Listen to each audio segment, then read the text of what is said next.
Okay mga paps, ngayon pala, ituturo ko sa inyo kung paano mag-check ng ABS sensor nang walang OBD scanner. Walang ganito. Okay? So, ang gagamitin natin, eto lang. Yan. Multitester. Mga pala, mga paps, ang ABS sensor natin, 4 yan. Siyempre, 4 yan. Ngayon, merong dalawang klase ng ABS sensor. Yung isang ABS sensor, ang gagawin natin ngayon is yung ganito. Yan. Itong ABS sensor na to, sa Gen 2, sa harap yan, kinakabit lang yan. Yung isang ABS sensor naman, is hindi yung cable, hindi yung plug and play type. Yun yung nakakabit sa wheel hub natin. So, etong video to ay para lang sa gantong type ng sensor. Kahit anong sasakyan, basta ganito yung plug and play.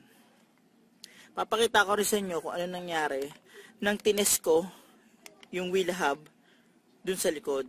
So, basta etong video to, gagana lang to sa gantong type na sensor. Okay, simulan natin to mga paps. Okay mga paps.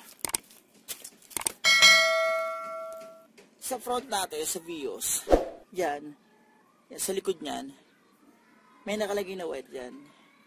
Ito, kagaling mo. Yun yung ABS sensor at ito yan. Itong ABS sensor to, so typical siya, yan. Nakakabit yan dun sa taas, tas ito, nakakabit dun sa may wheel hub. So, sa ibang sasakyan, ganito yung yung ABS sensor na gamit. So, ito yung itetest natin. Okay mga paps, ngayon, itetest natin yung sensor na bago itong ayos. So, madali lang yan. So, i-connect itong yung yan, tignan nyo, gumamit ako dito ng parang clip para sa connection. So, wala namang polarity yan. I-clip nyo lang dyan. Tapos clip nyo lang to dito. So, ayan. Tapos, ano natin to. Isa-set natin to sa 20K. Yan. So, napansin nyo, meron siyang value.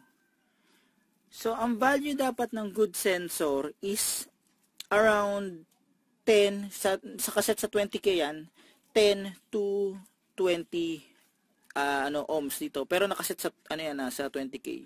So, ibig sabihin yan, meron siyang, merong connection dito.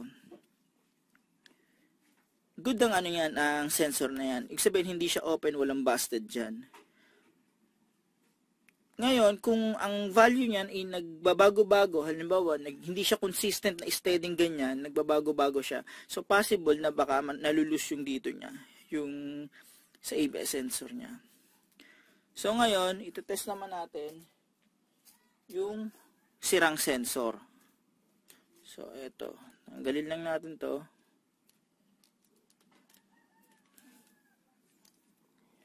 Yan yung okay na sensor. Ito yung lumang sensor, yun yung sira. So, gagawin natin, same rin, i-connect natin to dito.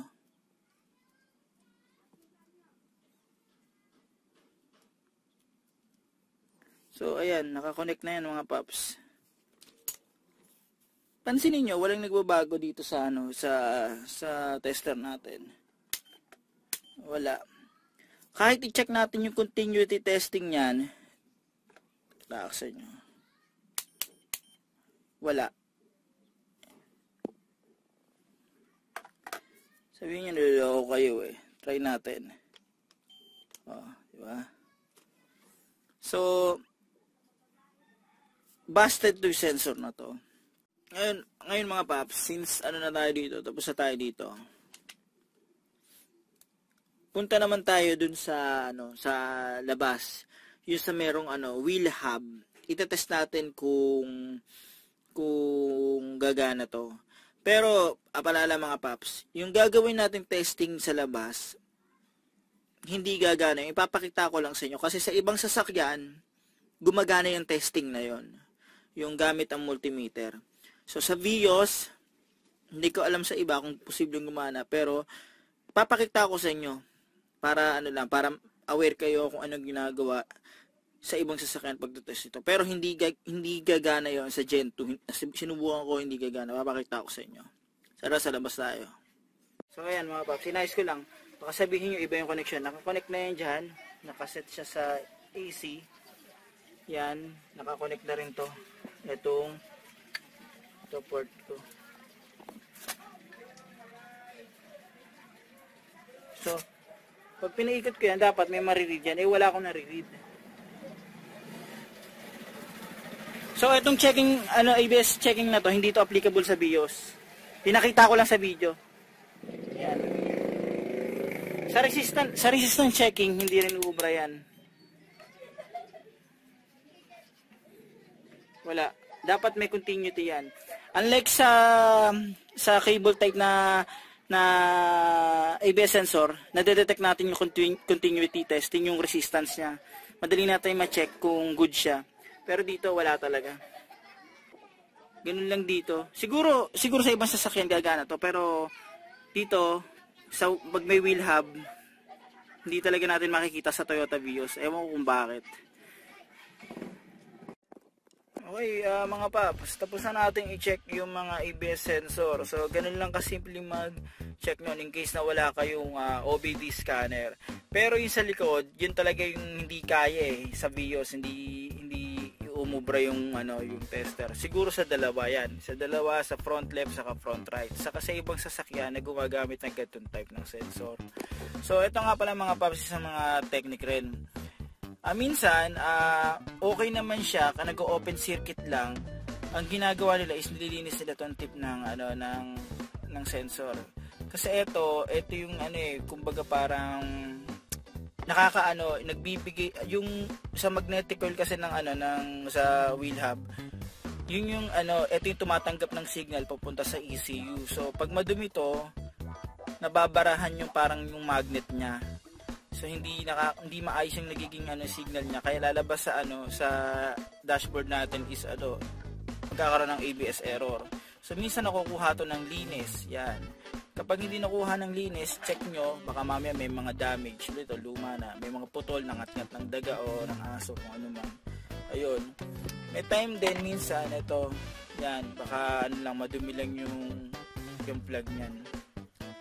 Pero nakita natin kanina open circuit to, at open circuit din to pag tinest sa OBD scanner. Ganun lang kadali na mag-test ng ABS sensor gamit yung multimeter.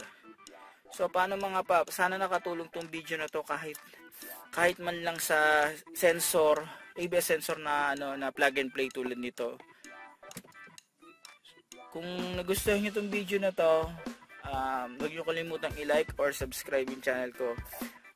I-hit nyo na rin yung notification bell para updated kayo sa mga i-upload kong video. Hanggang sa muli mga paps.